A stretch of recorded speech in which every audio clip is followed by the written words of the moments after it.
Dando as boas-vindas a todos os que sintonizam o nosso grupo de Conexão Bíblica, mais uma vez reunidos aqui para estar ao redor desta palavra tão cheia de vida, a palavra de Deus.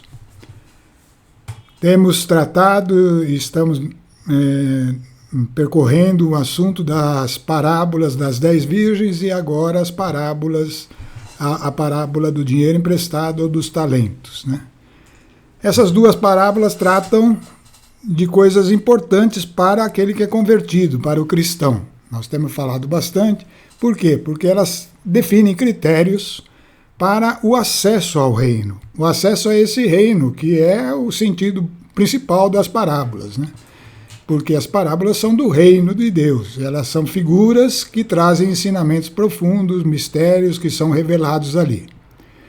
Então, vamos nos colocar na presença de Deus, em nome do Pai, do Filho e do Espírito Santo. Crendo na presença do Espírito Santo conosco, porque é Ele que dá sentido ao nosso estudo. É por meio dele que ousamos falar sobre estas coisas tão grandiosas. Pedimos a Deus que, na graça de nosso Senhor Jesus Cristo, abençoe essa nossa reunião. Que Ele traga para nós entendimento, que Ele traga para nós a palavra correta para cada situação ali apresentada, nessa palavra tão cheia de vida. Que possamos desfrutar desta vida, Senhor, na Tua presença. Amém. Bom, vamos lá. Primeira tela é uma repassada nos últimos tópicos da semana anterior, né? Nós estávamos dizendo que as conclusões da parábola dos talentos ou parábola do dinheiro emprestado, ou seja, parábola do valor doado aos servos, lembram disso, né? Que foi doado por aquele que se ausentaria para voltar um dia. Essas duas parábolas, a conclusão delas, as conclusões passam por algumas perguntas, a resposta a algumas perguntas. E nós falamos, primeiro, o que é a fé, precisa compreender, porque o valor é a fé, né? Mas temos que ver o que está por trás desse símbolo, dado como o talento, ou como a mina, que é uma moeda, né? Então, entender o que é a fé é uma das condições. Segunda pergunta. Qual é a capacidade que limita a dimensão da fé quando recebida como um dom de Deus? A fé é um dom de Deus, mas a parábola mostra que ela é dada conforme a capacidade de cada um. Então essa era uma pergunta a ser respondida. Como a fé cresce? Como cresce a fé? Porque a parábola exige isso daqueles que receberam o valor. Exige que ele cresça. E isso é requerido pelo Senhor. Então, a gente precisa entender como que isso acontece. Essas 3 perguntas nós já respondemos, vamos passar por elas rapidamente, né? E depois vem então o que é enterrar o talento na terra, o que é embrulhar a mina no lenço, o que é levar o talento ou a mina ao banco, tudo isso está lá no contexto da parábola. E por fim, o que significa colhes o que não semeastes e recolhes o que não espalhastes, ou tiras o que não pusestes e ceifas o que não semeaste. Sempre tem, às vezes, 2 textos tratando do mesmo assunto, porque são as 2 versões, a versão de Mateus e a versão de Lucas, né? Então vamos lá, repassando rapidamente no que é a fé. Eu vou só ler aqui, só para recordar o que nós falamos a semana anterior. A fé é a plena convicção de que a palavra de Deus é a verdade e somente ela é a verdade. Explicamos isso na ocasião. Esse conceito é fundamental para todo cristão, é aí que ele pode crescer, porque tem que partir dessa premissa. Todo aquele que se converteu possui uma medida dessa verdade, pois crê que Jesus é o Filho de Deus, ressuscitou e é o Senhor. Essa é a fé básica, é a primeira medida de fé. Mas precisa crescer, precisa isso que mostra a parábola, precisa desenvolver-se. Pela parábola, todos os que cresceram na fé foram aceitos no reino. Então nós temos que nos julgar. A nossa fé está crescendo? O que nós estamos fazendo para isso, né? Mas nós falamos sobre isso já e vamos adiante, ocupando uma posição segundo o grau de crescimento. Existe uma posição no reino para o nível de fé de cada um daqueles naquele dia, aqueles que guardaram a fé e que geraram algo com ela, né? Algo que é chamado de lucro, de que aumentou a dimensão dessa fé. Então, todos estes ocuparam uma posição, mas é segundo esse grau de crescimento. Então tem um estágio de posição, uma divisão de posições no reino, de acordo com o nível da fé naquele momento. Isso deve valer até para os que tiveram apenas o lucro, um crescimento referente ao juro do banco, uma coisa bem pequena. No entanto, é uma coisa importante, porque já coloca pelo menos lá dentro, né? Os demais ficaram do outro lado da porta. Então isso é uma descrição para a gente entender um pouco essa questão da fé. Segunda pergunta, também já foi respondido, o que é a capacidade que limita a dimensão da fé quando recebida como um dom, uma dádiva de Deus. Tá? Então essa é uma coisa dada por Deus. No entanto, ela tem um limite, e esse limite é a capacidade de cada um. Então o que é isso? É a disposição individual, ou seja, algo do indivíduo, que nós possuímos ao sermos expostos ao anúncio do Evangelho. É como que nós recebemos, né? Mais ou menos, dando mais ou menos importância, dando mais ou menos atenção. Não é alguma habilidade pessoal ou conhecimento, algo que a pessoa já tenha em termos de transformação. Isso ainda não existe para o recém-convertido. Na verdade, aos olhos de Deus, é como uma criancinha, um bebê ainda em Cristo, né? Então, não é isso. É simplesmente essa dimensão da vontade interior, esse estender a mão para receber a oferta dada por Jesus Cristo, que é o Evangelho, a boa notícia. O quanto você quer, naquele instante, define a dimensão da fé que você vai ter como um dom. Isso é uma vontade interior, e acolher essa vontade interior é pessoal e determina o tamanho do dom. Contudo, mesmo que seja pequena, mesmo que seja uma única mina, né, no exemplo da parábola, a fé ainda pode crescer e pode até superar outros que começaram com o dom maior em função de estarem num entusiasmo maior, numa busca maior naquele momento da conversão, e que depois pode eventualmente esmorecer, né? Vamos lá. Como cresce a fé? Ela cresce pelo exercício, que é chamado de negociação na parábola. Ela deve gerar algo a ser acrescentado naquele nível inicial, naquela primeira medida, né? Então ela cresce pelo exercício, e isso é chamado de negociação. E o que significa? Crer no que a palavra de Deus... Aí nós dividimos em 3 estágios, lembra? Primeiro, estágio A, crer no que a palavra de Deus afirma. Isso é fundamental, é aí que é a base da fé, né?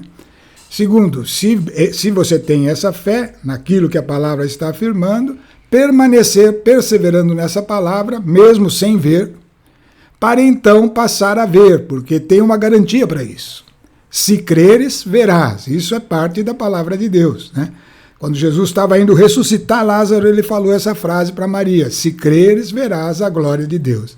Esse se creres, verás, esse é o grande valor da fé, né? Então, perseverar é o segundo tópico. Terceiro tópico, retomar o processo para coisas maiores. Você não pode crer primeiro numa obra grandiosa, por exemplo, como essa que eu citei de Lázaro, ressuscitar o morto, né? Mas nas coisas pequenas e que são importantes, às vezes essenciais para nós, a palavra precisa ser tomada como verdade, crer, né? Depois que aquilo se torna seu, é posse sua, então você pode retomar o processo para coisas maiores, sempre mantendo-se no conteúdo da palavra de Deus, porque é lá que está a verdade, é lá o Logos, né? Cujo limite é o próprio Jesus Cristo, à medida que formos desenvolvendo todo esse processo. Então, assim que a fé cresce. Bom, vamos aos assuntos de hoje, né? A parábola chamava a atenção do servo que enterrou o talento na terra. E na versão de Mateus, né? Na versão de Mateus, e na versão de Lucas, o que embrulhou a mina no lenço. Tá? Então, o que seria isso? enterrar o talento na terra e embrulhar a mina no lenço. A mina e o talento são nomes de um valor monetário que significa fé, né? Então, enterrar o talento na terra, enterrar a fé, esconder a fé ou embrulhar num lenço. Enterrar o talento é tornar a fé imperceptível. Por quê? Porque aquele servo, a gente já disse, né, ele respeitava o Senhor.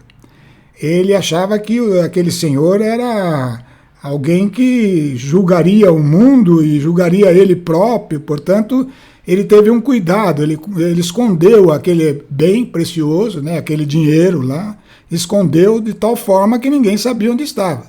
E não usou ele, né? Então, ele tornou aquilo imperceptível, não dava para ver. E o que significa isso? É o indivíduo que tem a medida de fé, ele passou pela conversão, ele é um convertido, mas não opera. Guarda dentro de si mesmo, de modo que os outros não a vejam. É a fé invisível. Vamos pensar um pouquinho sobre isso. Tem pessoas que, se você falar para ela se ela acredita em Deus, ela fala, não, eu acredito, mas não sai daí, ela não quer falar mais coisa. Não quer falar mais nada porque acha que o outro não vai entender, que o Deus dela é diferente do Deus do outro. Então tem um monte de coisa assim. Por quê? Porque ela acredita que existe um Deus, acredita que esse Deus realmente, manifestou-se realmente por meio de Jesus Cristo, mas não quer ir adiante desse ponto. Então o que ela está fazendo? Guardando essa fé dentro dela mesma. E nós somos o barro, nós somos o pó da terra, né? Viemos de lá. Então isso é enterrar o talento na terra, é colocar o talento enterrado, né?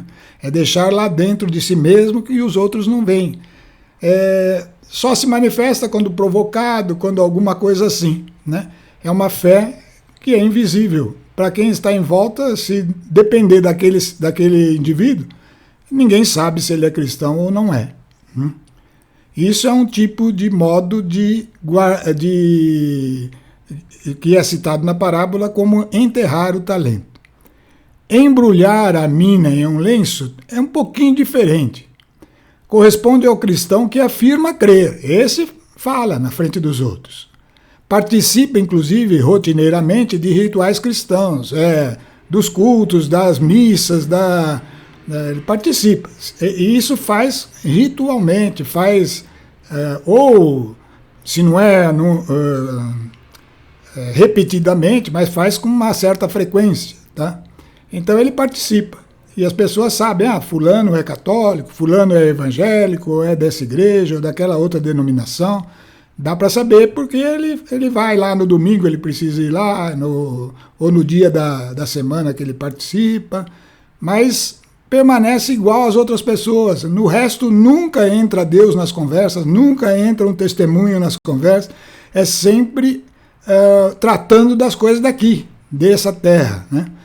A fé é visível nesse caso? Por causa do ritual, por causa do fato dele afirmar, ter a fé e ter coragem de dizer isso na frente dos outros. Mas não sai daí, é ineficaz, fica só neste limite, né? E aí, então, isso seria embrulhar a mina em um lenço, né? E dá para perceber, né, que o lenço você percebe mais ou menos o que está lá dentro embrulhado, né? Agora, se estiver enterrado, é difícil de você saber o que está lá dentro. Então, essas duas figuras que as parábolas usam, uma na versão de Mateus, outra na versão de Lucas. Por isso que eu digo sempre que os textos da Bíblia, eles se complementam e trazem sempre algo mais, um acréscimo a mais, a quando é tomado a partir da revelação que teve um dos homens utilizado pelo Espírito para redigir, ou quando foi outro. Por isso que os 4 evangelhos são complementares, e algum vai trazendo informação que traz mais esclarecimento, outros trazem em outro sentido. Mas o importante é que ele é todo coerente, e, portanto, é testemunho da verdade, né? O que é levar o talento ou a mina ao banco? Bom, esse também a gente acho que já até comentou lá no início, porque é meio óbvio, né? Levar o talento ou a mina ao banco seria levar a algum lugar onde se trata das coisas relativas a estes valores. Se era dinheiro, tem que ser um banco que guarda dinheiro, que aplica dinheiro e faz crescer dinheiro. Mas se esse valor é fé, é algo de Deus, então tem que ser no lugar onde se tratam das coisas de Deus e onde deveriam estar crescendo as coisas de Deus, ou seja, a igreja. Tá? Então levar a mina ou talento ao banco corresponde ao cristão que frequenta uma igreja. Porém, ele levou ao banco, parece que tudo vai depender do banco. Em outras palavras, tudo vai depender da igreja. Tudo o quê? Aquilo que o Senhor espera, o crescimento daquele valor. Portanto, se esse convertido levou o talento ou a mina ao banco, ele e só vai ter o juro do banco, e se ele só vai ter o juro do banco, ele está limitando-se às pregações e aos ensinos apresentados. Ele não toma uma iniciativa pessoal dele, a não ser no seguinte: ainda assim, ele procura refletir os assuntos. Isso é necessário, porque senão recai na posição anterior, né? Ele procura refletir esses assuntos, julgar-se por eles, levando a Deus suas questões, aquilo que ele está em dúvida, ou que ele está achando que ele precisaria conformar-se, em oração. Você está vendo que aí é necessário uma interação, mesmo que sem ser uma coisa pessoal, ele está se usufruindo unicamente dos mecanismos da igreja, né? Mas ele já está tomando algo para si. Então ele está orando em cima daquilo que ele ouviu e julgando-se por aquilo que ele ouviu e, portanto, formando uma opinião pessoal, né? Que transparece em suas atitudes e valores. Ó, o valor aí, algo interior, importante, coisas do espírito, que podem estar sendo acrescentadas e são boas. Então, essas coisas são fruto dessa interação pessoal com o espírito que vem em paralelo à igreja.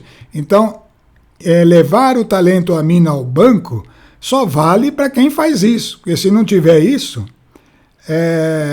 na verdade está caindo no outro caso, está escondendo ou está enterrando, tá? Está escondendo no lenço ou enterrando na terra. Atenção, a parábola não define um limite mínimo para esse juro, né? Eventualmente deve ter um limite mínimo, é isso que eu estou falando, senão é tão pequeno esse juro que é equivalente a ter colocado a mina ou o talento embrulhado no lenço, né? Mas, de qualquer forma, teve um juro, realmente teve essa parte aqui, ó, isso aqui é essencial. Procurar refletir o que houve das pregações, julgar-se pelo que está falando ali e trazer isso em oração, ter a sua oração, porque precisa da interação com o Espírito, senão não há crescimento algum. Ele é convertido, ele tem o Espírito de Deus, então ele pode interagir por meio dessa oração que ele faz com base naquilo que a igreja proporciona. Então, isso é essencial. Isso é levar o talento ou a mina ao banco. Mas olha, o crescimento é pequeno. Então, isso precisa saber. Para ficar maior, depende de algo mais, daquilo você tomar à frente nessa busca do conhecimento. Bom, vamos tirar as conclusões. Não, ainda estamos aí nas questões. A última questão. O que significa que colhes onde não semeastes e recolhes onde não espalhastes? Ou tiras o que não pusestes e ceifas o que não semeaste? Vamos lembrar um pouquinho de onde está isso na parábola. Está justamente nos servos que não desenvolveram o dom, aquele valor que eles receberam. O talento ou a mina. Não fizeram nada com ele. Ou guardaram no lenço ou enterraram, né? Foi exatamente esses que disseram ao Senhor, quando ele voltar, que eles sabiam que esse Senhor era rigoroso e que colhia onde não semeava e recolhia onde não espalhava. na outra versão fala, tiras o que não pusestes e ceifas o que não semeastes. Então vamos entender, os dois falaram isso a respeito do Senhor, que é Jesus Cristo em sua volta. Então, para a gente entender como a Bíblia é um todo, as parábolas usam muitas figuras, né, das coisas naturais, né, para a gente entender, ela trata das etapas do processo de colheita, separação até o armazenamento de um grão, né? Então esse processo de colheita, que é a separação, e depois então até o armazenamento desse cereal, é que está implícito aí nessa frase que os servos utilizaram, né? Nós vamos entender aí melhor agora aqui adiante. Como que está escrito, por exemplo, a questão do colher e ceifar? Em Mateus está escrito, colhes o que não semeastes, e em Lucas, ceifas o que não semeastes. Os dois usaram a mesma palavra para o início do processo, e fala que é o Senhor que colhe ou ceifa. E colher e ceifar são sinônimos mesmo, né? Então, qual o sentido disso? É que os servos, a igreja, é que semeia. Semeia o quê? Semeia o evangelho, pessoal. Jesus deixou essa incumbência para nós, para você que é convertido, para mim, para toda a igreja. Toda a igreja é que deve semear, deve ide e evangelizai, né? Fazeis discípulos em toda a terra, né? São os servos que devem semear. Então eles semeiam, o servo semeia. E quem que colhe, quem que dá a conversão? A conversão é o momento da colheita. É Deus quem ceifa ou colhe, ele lança a foice no momento em que o indivíduo recebe o dom, a fé da conversão. Por que ele lançou a foice? Porque ele separa do mundo, é uma separação do sistema mundo. Por isso que todo cristão, no momento da conversão, ainda sem nenhuma renovação, sem nenhuma capacitação, ele naquele momento, ele já é santo, ou seja, separado. Ele é um indivíduo separado. Por quê? Porque Deus deu a ele o dom da fé. E se isso é verdade, se isso aconteceu, se ela queria essa resposta do Evangelho para ela, esse anúncio do Evangelho para ela, então ela recebe, porque isso é garantido por Deus, né? Aquele que crê e confessa Jesus Senhor, então recebe a fé como um dom e portanto, Deus, nesse momento, colheu aquele indivíduo. Então, colheu ou ceifou, é a mesma coisa, né?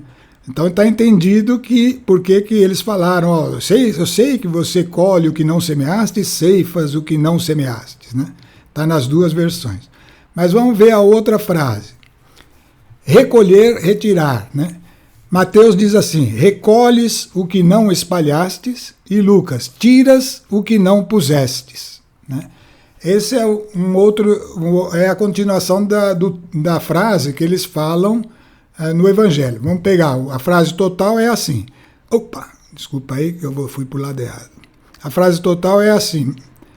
Mateus, colhes o que não semeastes, e continua aqui, e recolhes o que não espalhastes. Em Lucas, ceifas o que não semeastes, e continua, tiras o que não pusestes. Então ele está falando isso. Essa frase por inteiro, para quem lê a parábola assim pela primeira vez, dá uma impressão, puxa, mas por que será que eles tinham tanto medo do Senhor? Que ele faz uma coisa, ele entra num lugar e colhe o que ele não semeou, entra no lugar que foi semeado por outro e colhe. Ou então ele vai lá e retira o que ele não pôs. Nossa, mas o que é isso, né? Uma coisa estranha, né? Mas é o mesmo conceito que nós estamos vendo, né? Sem dúvida, Deus é o Senhor, mas nesse processo de semear, colher e destinar esse grão a um objetivo, ele é totalmente o Senhor mesmo, né? E os servos tinham razão de dizer que ele faz isso, né? Então vamos entender aí, recolhes o que não espasalhasse, que é a segunda parte da frase, tiras o que não pusestes, né? Aqui, novamente, cabe aos servos da igreja auxiliar no processo. Então, aquilo que foi colhido lá, que o servo semeou, a igreja semeou, aí vai Deus e colhe, e dá a conversão. Isso daí é uma parte do processo. Vem a segunda parte do processo de cuidar de um cereal, né? Cabe aos servos da igreja auxiliar nesse processo. Ajuntar o grão colhido, aquilo que foi colhido vai ser ajuntado, e o que significaria isso? Introduzir o indivíduo na comunidade ou igreja. É pegar o grãozinho lá, que é um convertido, e colocar ele junto dos outros, formando um monte, né? Isso é pôr ali, e onde é que é amontoado os convertidos? Nas igrejas, na igreja local, né? E depois, logo na sequência, também vem uma nova etapa para o cereal, né? Ele foi colhido lá da planta, passou a foice, recolheu tudo, amontoa num lugar e daí na sequência espalha. Por que esse espalhar do grão? Estamos falando, por exemplo, do grão de trigo, né? Por que espalhar? Para dar andamento ao processo de secagem. Né? Mas o que é isso? Né? Ele espalha para quê? Para que todos os grãos fiquem expostos ao sol. Aí você já está percebendo, estar exposto à luz, que é o que deve acontecer dentro da igreja. Né? Primeiro você começa a fazer parte da comunidade, depois você deve ir ouvindo os ensinamentos, ir ouvindo as pregações e vai se expondo à luz do evangelho, ao ensino. Né? Isso é ser espalhado e exposto à secagem. Tá? Então, esse aí está tratando, está dando para perceber já, claro, né? Que está tratando de um processo de colheita desses, né? Onde a planta é ceifada, é recolhido todos os grãos, amontoados, colocado num lugar, né? Ali puseste no lugar que o servo põe, e depois eles são espalhados, expostos à luz, é o processo do ensino, de perseverança lá na igreja, né? E por fim vem a parte de recolher e tirar, né? Quem é que vai recolher ou tirar? Isso será a separação final, o juízo, os grãos que estão em condição de serem aceitos no reino. Num processo automatizado, hoje em dia, tem casos assim, né? Aqui, os grãos que são colhidos lá na plantação são ajuntados, amontoados, depois entram numa esteira, né? Uma esteira que vai fazer... uma esteira que vai passar por uma peneira, onde vai, eventualmente, gabaritar o tamanho do grão. Se interessa grãos maiores, eles vão cair primeiro os menores, depois os médios e, por último, os maiores. Então, esse processo de separação é para pegar aquilo que importa ao proprietário do material que está sendo colhido. E, no caso aqui, é o próprio Deus, né? Então, é ele que vai fazer esse processo de separação final, né? Recolher o que ele não espalhou, que estava lá dentro da igreja, ele vai recolher de acordo com uma escolha, ele vai tirar o que estava posto lá, mas para ele, de acordo com uma escolha, né? Então, ajuntar o grão colhido, introduzindo na comunidade, é uma coisa do servo. Mas Deus é quem vai recolher ou tirar, separar, que é o juízo, os grãos que estão em condições de serem aceitos no reino. Esse aqui é exatamente o juízo de Cristo, onde ele vai separar tanto pelo grau de crescimento, quanto por aqueles que não serão considerados dignos de fazer parte do reino. Né? Bom, entendendo todo esse processo, tem uma frase importante que está aí na tela, sozinha, né? Servo mau e preguiçoso, sabias. Aí na tela acho que está escrito sabiás. Não, sabias. É sabias, está certo. Servo mau e preguiçoso, sabias. Isso é importante para nós, né? Essas pessoas que eu falei, aquela que põe, é crente, é cristão, né? cristão, mas ninguém sabe. Ou é cristão e mostra que mas só fica nisso, não sai, não busca a essência do Evangelho, não se desenvolve lá dentro, né? Ele não vai poder dizer que não sabia. Porque se ele se converteu, é porque ele reconheceu um Deus. Ele reconheceu um Deus que não brincou, não. Ele veio aqui e morreu por você. E você sabia. E não dá para a gente depois falar, bom, mas por isso mesmo que eu não fiz nada, porque eu achei que não era digno. Essa desculpa não tem, né? Se nós sabemos que haverá um juízo, que haverá uma separação, e foi dado todas as condições de nós sabermos os critérios para isso, então nós temos que estar atento a isso e fazer a nossa parte, né? A nossa parte que é requerido da gente é o mínimo, né?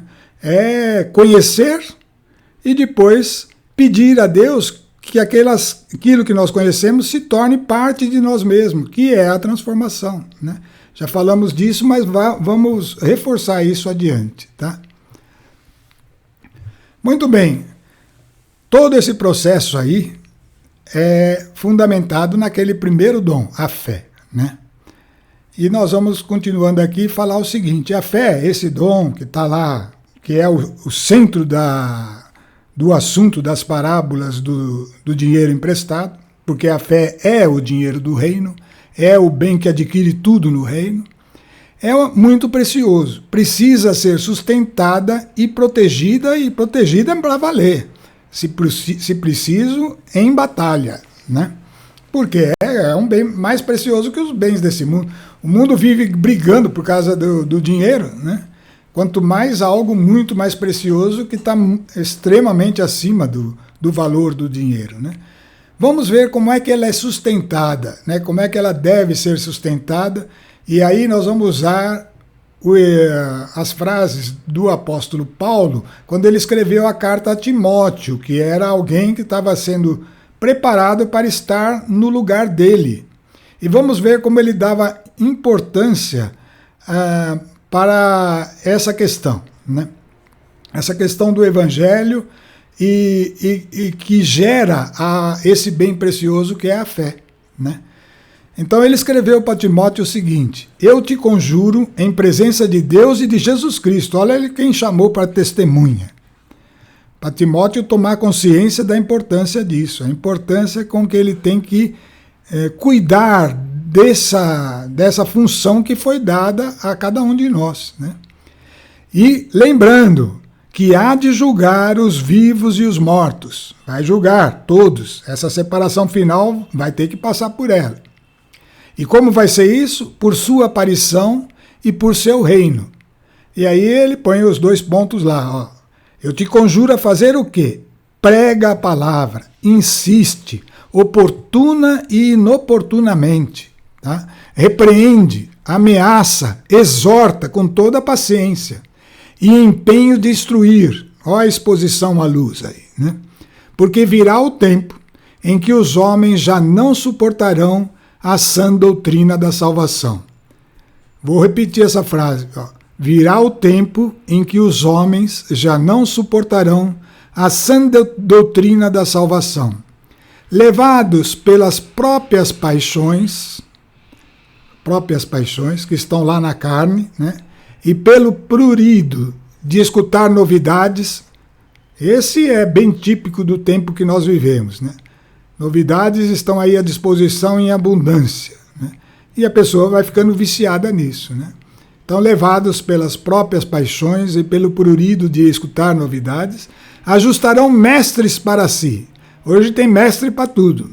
Pessoa que é um especialista disso, especialista daquilo, e ele não vai para o Criador, vai para um monte de mestres que não são portadores da verdade. Por mais que eles consigam sucesso naquela mínima coisa que estão fazendo, mas é tempo que está sendo gasto sem ser com o essencial, né? Levado pelas próprias paixões e pelo prurido de escutar novidades, ajustarão mestres para si. Apartarão os ouvidos da verdade, há cada vez menos tempo para a verdade, apartarão os ouvidos da verdade e se atirarão às fábulas. Você está vendo como precisa ser protegida a sua fé? Você que está ouvindo, que é convertido, eu que estou falando aqui como quem é convertido, né? Eu tenho que proteger essa fé. Tem que proteger porque de quê? Dessas tendências, que é do nosso tempo, que é ao longo do tempo o homem sempre vive isso, mas agora vai se acentuando e deve se acentuar mais até o fim dos tempos. Isso está previsto nas Escrituras, né? E Paulo já estava anunciando, tá? Então essa tendência é que é o problema, tá? Deve ser protegida. Vamos ver como é que é protegida. E ali fala com violência, né? Então, continuando lá em 2 Timóteo, Paulo falou: quanto a mim, estou pronto a ponto de ser imolado, e o instante da minha libertação se aproxima. Paulo sabia que ele ia ser condenado, e ele já sabia que ele ia não estar mais presente na igreja, né? Ele ia morrer.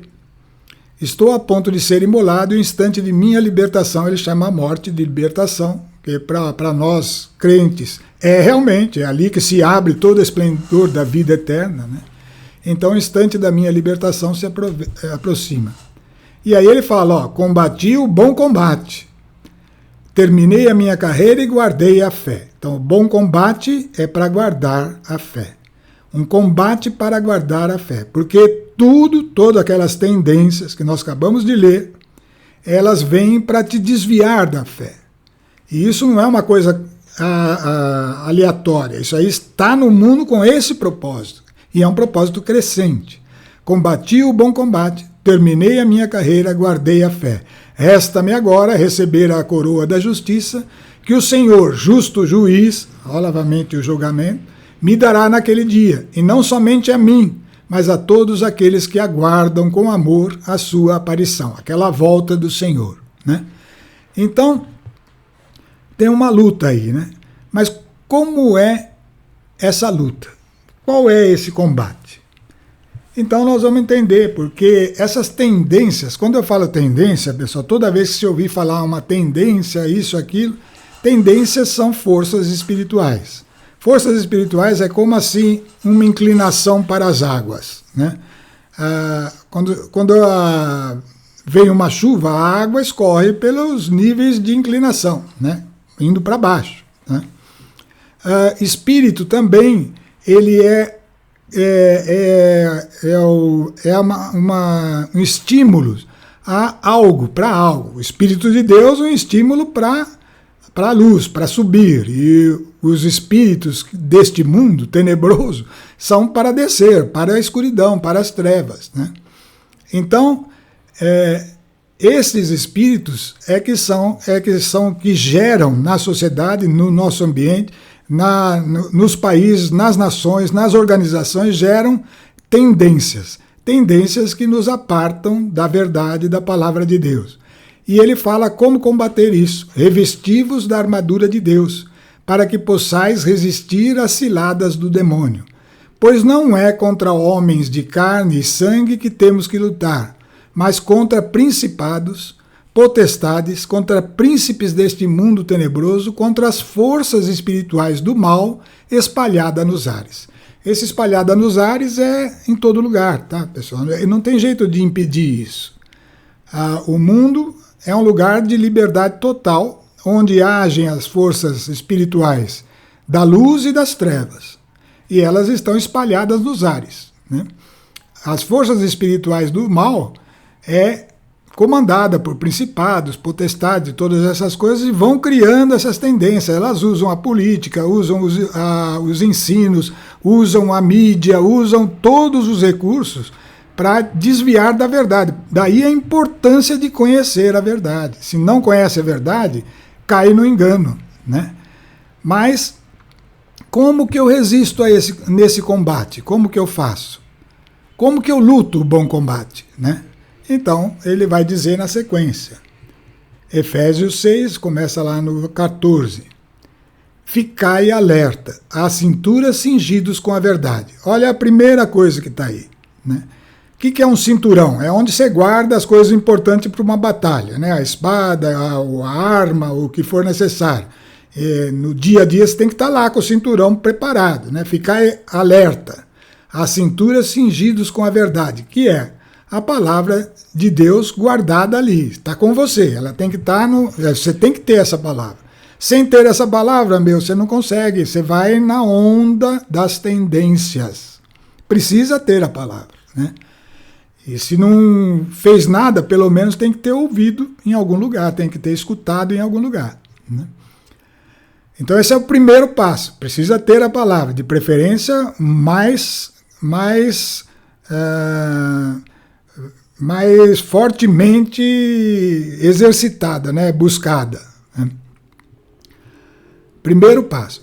Segundo, o corpo vestido com a couraça da justiça.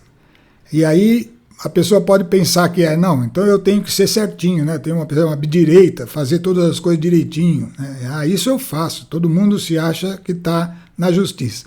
Mas não é fazer obras de justiça, tá, pessoal? Mas é sim ser justo. É diferente ser justo de fazer a obra daquilo que a gente chama de justiça. Se você não conhece a palavra, como que você sabe que você está na justiça? Você pode estar fazendo a justiça do mundo. E a justiça do mundo não é a justiça de Deus, né? Então, você não vai estar protegido, porque você está expondo-se ou se colocando à distância do pastor, do bom pastor que é Jesus, onde você pode ser atingido a qualquer momento, né? Então, para o corpo estar vestido com a couraça da justiça, é preciso que eu tenha trabalhado na minha renovação interior, na minha mudança de valores, de modo que eu reconheça que antes eu gostava disso e hoje eu não gosto mais disso, porque vejo que não é o que é bom, agradável e perfeito, que é a vontade de Deus, e fico com a vontade de Deus e busco forças em Deus para conseguir incorporar isso. Então aí sim eu estou vestindo a couraça da justiça. Então a maneira rápida de falar sobre isso, a gente ainda vai tratar um pouco mais adiante, né? Versículo 15, outro processo da luta, né? Os pés calçados com a prontidão para anunciar o evangelho da paz. Isso é a importância desse anúncio. É ele que traz a fé, é ele que gera a fé para aqueles que estão à nossa volta, e é, portanto, essencial. É aquilo que Deus determinou para nós, né? E como que a gente faz isso? Aonde estiver, por isso que está com os pés calçados, aonde você for. Aonde for tem que estar em prontidão para anunciar esse evangelho. E aí eu estou realmente lutando contra essas forças espirituais que estão lá, sempre de prontidão, para trazer a pessoa para fora da luz, para trazer a pessoa para as trevas, para trazer aqueles que estão ali para um envolvimento cada vez maior, como uma cola que vai prendendo a pessoa naquelas coisas que não são a libertação verdadeira que está em Cristo. Sobretudo, embraçai o escudo da fé, olha a importância da fé, com que possais apagar todos os dardos inflamados do maligno. Isso significa o seguinte: nesse processo, não tem jeito, a gente vai passar por situações adversas, vai passar por adversidades e é bom que passe, né? Ali é a oportunidade da gente se apoiar na fé.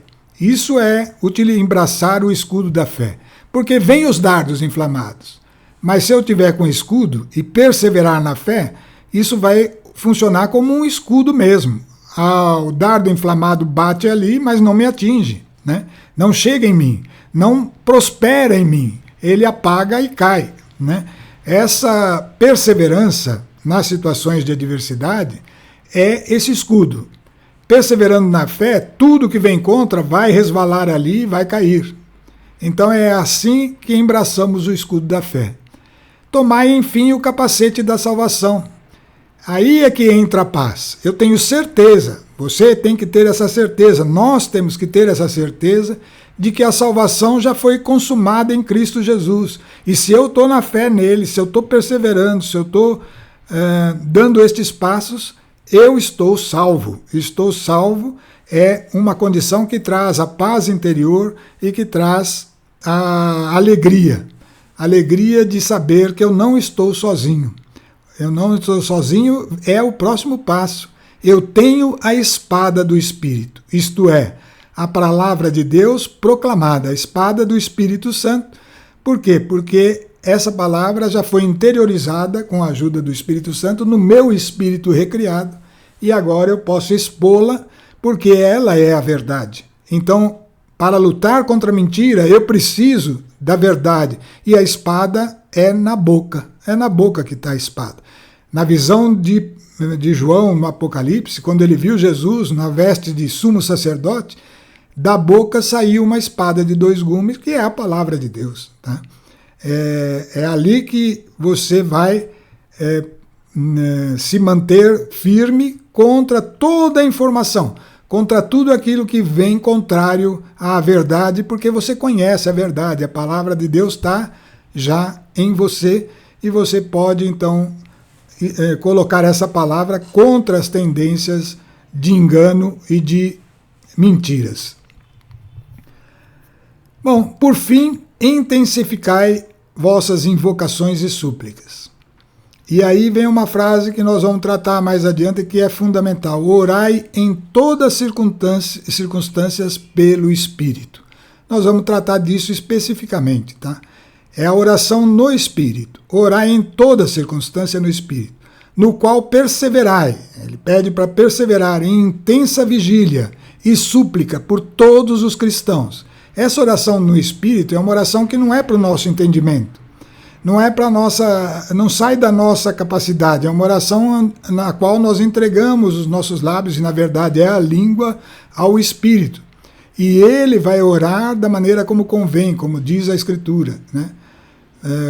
O Espírito ora da maneira que convém, porque nós não sabemos orar como convém, mas o Espírito vem em nosso socorro com gemidos e com sons que nós não entendemos. E assim, esta oração vale não só para nós, mas para todos os cristãos, porque é o modo de se manter essa oposição aos outros espíritos que agem no mundo. Então esse é o bom combate, tá? Que nós devíamos estar a cada dia acirradamente mantendo-nos firmes. Bom, conceitos baseados na parábola. As parábolas, como vamos, acho que já deve estar dando o horário. Vamos dar uma olhadinha aí. Faltam 10 minutos. 10 minutos, dá para a gente avançar um pouco então. Bom, a parábola dos talentos, o dinheiro emprestado e as parábolas das 10 virgens, nós vamos falar alguns conceitos que estão bem intrinsecamente envolvidos nelas, tá? E que são, na verdade, quase uma repetição das coisas que falamos, mas vai mostrando mais detalhes, mais aspectos e que são importantes para nós, tá? Vamos falar desses conceitos, vamos repetir essa questão do corpo, alma, espírito, tem que ficar muito claro, né? E por quê? Porque daqui você vai entender o que está acontecendo dentro de você, porque senão fica uma coisa assim lá no ar e é fácil de haver confusão, né? A gente não quer isso aí, quer procurar estar mais e mais expostos à luz, mais e mais vendo claramente, né? As parábolas, como toda a Bíblia, são destinadas aos convertidos, tá? Isso é uma frase importante, pessoal. Não adianta ler a Bíblia, não adianta a pessoa querer ser cristão e não conhecer a Bíblia, né? A Bíblia foi feita para os convertidos. E não dá para a gente, convertido, entender o que a Bíblia diz através de estudiosos da Bíblia que não são convertidos. Aí vai ter o erro, com certeza, tá? Tanto as parábolas como toda a Bíblia é destinada aos convertidos cristãos. Portanto, não faz sentido, nenhum sentido, não faz sentido algum para aqueles que ainda não se converteram. As pessoas que não se converteram leem a Bíblia e entendem um monte de confusão, né? Esses filmes que são feitos sobre a Bíblia, a maioria das vezes não é uma pessoa convertida ou não é uma pessoa que cresceu ainda e, portanto, não são confiáveis, né? O único ponto, por enquanto, que é totalmente confiável são as boas traduções da Bíblia. Essas que ainda existem e que estão, com o tempo, tendendo a serem alteradas, porque vão facilitando a leitura e coisa e tal, e vai perdendo valor. Mas, por enquanto, está aí. Ainda tem a Bíblia disponível em boas traduções e precisa guardar, porque a tendência é ela desaparecer.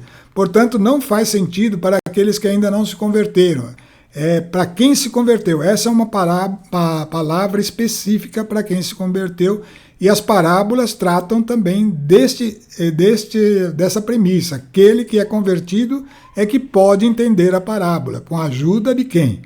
Do Espírito Santo, porque só tem essa ajuda aquele que se converteu. Ter ciência disso é importante, pois valoriza a necessidade do anúncio do Evangelho, que é o convite à conversão.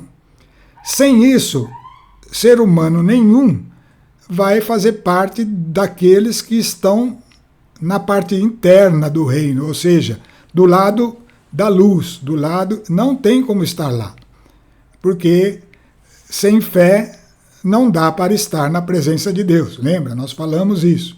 Sem a fé não podemos estar na presença de Deus. A fé é a condição essencial e básica, porque é a fonte da nossa justiça. E é por isso que Jesus pagou um preço altíssimo, para que nós crêssemos nele. E crendo nele, somos convertidos, e sendo convertidos podemos crescer nele, mas sem a fé não tem como a gente crescer nem ser justo do ponto de vista de Deus, tá? Então ter ciência disso é importante, daí vem a importância de anunciar o Evangelho, indispensável para o acesso ao reino. Após a conversão, somos uma nova criatura. O que significa isso? Então vamos repassar isso aí, tá?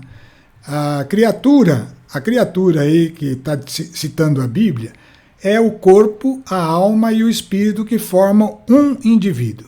Você tem um corpo, esse corpo tem uma alma e um espírito. Os três juntos formam a sua natureza, a minha natureza, a natureza de todo ser humano. E aí, o espírito aí é em letra minúscula, porque não é o Espírito Santo, é o espírito do homem. A criatura tem corpo, alma e espírito. Tá? Vamos ver. O corpo é a parte física da criatura, sede dos desejos básicos. A fome, a sede, os apetites de toda a ordem da carne. Os apetites da carne são coisas do corpo, né? Necessidades físicas, preguiça, descanso, lazer, essas coisas que estão ligadas ao corpo, tá? Então essa é a parte física, material, né? É a parte que, essa parte não tem transformação, ela tem que ser submetida, né? Esse é o corpo. A alma é a sede da mente, onde está a razão, o raciocínio, a cultura, né? É aí que tem é acumulado todas as suas experiências, né? É aí na mente que você forma opiniões, tá? As suas opiniões estão aí. Na alma está o poder de escolha, de decisão. Então a alma é o seu eu mesmo, né? Mas tem alguém aqui, que vem na sequência, que é o espírito, que está escondido. E que é o mais desconhecido da ciência. A ciência conhece a alma, mistura a alma com o espírito, acha que os dois é a mesma coisa, né? Mas ele é totalmente diferente da alma e do corpo. O espírito é a sede dos valores, é um reservatório dos propósitos, consolidados ao longo da existência, que caracterizam a essência do ser. Esse espírito, todo homem tem, ele nasce e tem um espírito. Tem um corpo, uma alma e um espírito. Tá? Então, essas três partes compõem o ser humano. Biblicamente é assim, e a verdade é a Bíblia, viu? Pode crer nisso daí, né? Então, esta parte intangível, ela é representada pelos valores da pessoa, aquilo que ela recebeu. Esses valores não vêm só acumulados, eles passam pelo corpo, pela alma. A alma e o corpo influenciam o espírito, né? Mas o espírito é o reservatório daqueles valores que se tornaram importantes para aquele ser. Então, esses valores que se tornaram importantes por ser é que definem a natureza espiritual dessa pessoa, né? É lógico que tem todo tipo de valor, né? Mas lá no espírito de cada um, aqueles que ele separou e colocou lá como importante. Aquilo que se tocar vai chamar atenção, vai ter reação no corpo e na alma, tá? Então, esses valores, esse reservatório dos propósitos, ele é consolidado ao longo da existência, porque ele se desenvolve com a cultura, né? E caracterizam a essência do ser. Ela está lá escondido, mas está lá dentro, tá?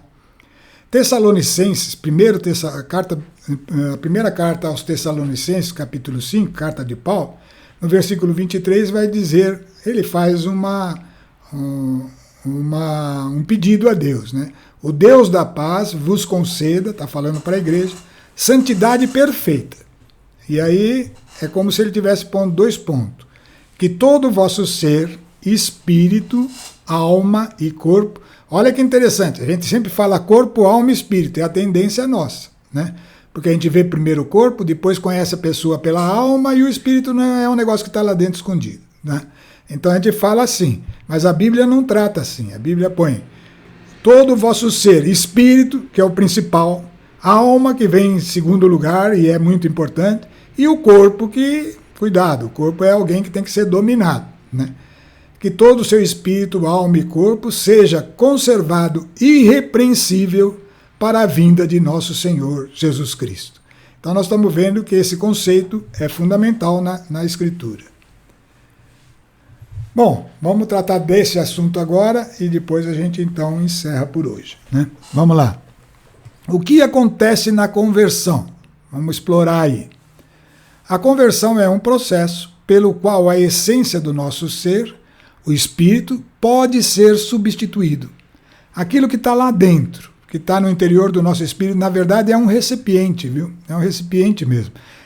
O espírito é um lugar onde acolhe alguns valores, esses valores que a gente falou aí, né? E esse lugar, ele também é uma tendência, todo espírito é uma tendência. Então vamos dizer assim, o espírito de filho do homem, o espírito que nós recebemos de nosso papai e nossa mamãe, né? Que vem de geração a geração. Esse espírito é uma tendência a alguns tipos de valores, ele tem. E no desenvolver da alma, que vai julgando as coisas e vai aprendendo, ele vai acumulando essas tendências dentro dele, né?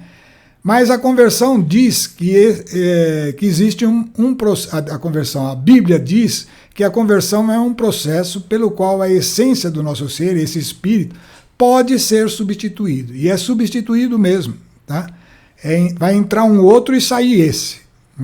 Isso é que você vê lá na Bíblia e não entende, que fala lá da velha natureza e a nova natureza. Pois bem, a velha natureza, ele está falando do espírito antigo. E a nova natureza está falando de um espírito novo, né? Não é o Espírito Santo, é o espírito do indivíduo, né? A conversão é o processo pelo qual a essência do nosso ser, que é o espírito, né, pode ser substituído. Em 2 Coríntios, capítulo 5, vai dizer o seguinte: todo aquele que está em Cristo é uma nova criatura. Passou o que era velho, eis que tudo se fez novo. Essa frase tem que ser olhada com cuidado, né? Tudo aqui é um modo de tratar que Deus tem. A Bíblia mesmo ensina, você vê como ela se complementa e tudo fica claro quando a Bíblia trata das coisas e você conhece, né? Esse tudo aí é simplesmente uma capacidade totalmente suficiente de renovação da essência do ser. Então essa capacidade está no indivíduo. Mas aquele que está em Cristo passou o que era velho imediatamente e eis que tudo se fez novo. Por quê? É automático? Tudo já se tornou novo? Não, não é automático. Mas Deus chama à existência as coisas que não existem como se já fossem. Então, isso é uma frase que está na Escritura. Por que Deus chama à existência aquilo que não existe como se já fosse? Porque ele é poderoso. E então, esse tudo se refere a essa capacidade. Existe no convertido uma capacidade de renovação da essência do ser. Ela já está lá dentro. Ainda vai ter que se prevalecer, mas ela já está lá. E, portanto, aos olhos de Deus, ele já é nova criatura. Eis que tudo se fez novo. Atenção, e aí vem a ressalva, né? Isso que nós estávamos explicando. Ainda não mudou a alma, mas já é visto como uma nova criatura. O corpo está lá, é o mesmo, certo? O corpo ainda não mudou também, ele não tem mudança, o corpo não vai ter, mas ele ainda é disciplinado, ele ainda é do jeito antigo, né? Então, nem a alma nem o corpo mudaram, mas do ponto de vista de Deus, a essência já está renovada, então já existe esse recipiente que acolhe, que é capaz de acolher a natureza de filho de Deus colocada naquele ser. Então, entendendo isso, vamos para aí, a gente volta aí na próxima semana, porque é um ponto delicado da questão. E vamos então entregar toda essa nossa conversa longa nas mãos de Deus com auxílio do Espírito Santo.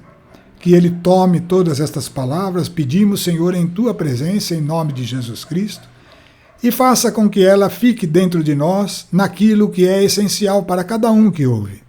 Naquilo que é o que deve ser acolhido por cada um, nós não sabemos estas coisas. E que nós possamos então, Senhor, tirar daí proveito, tirar um crescimento, estarmos expostos a esta luz para irmos adquirindo a condição, Senhor, de fazer parte desse reino tão precioso, o reino eterno de nosso Senhor Jesus Cristo. Amém. Estivemos reunidos em nome do Pai, do Filho e do Espírito Santo. Amém.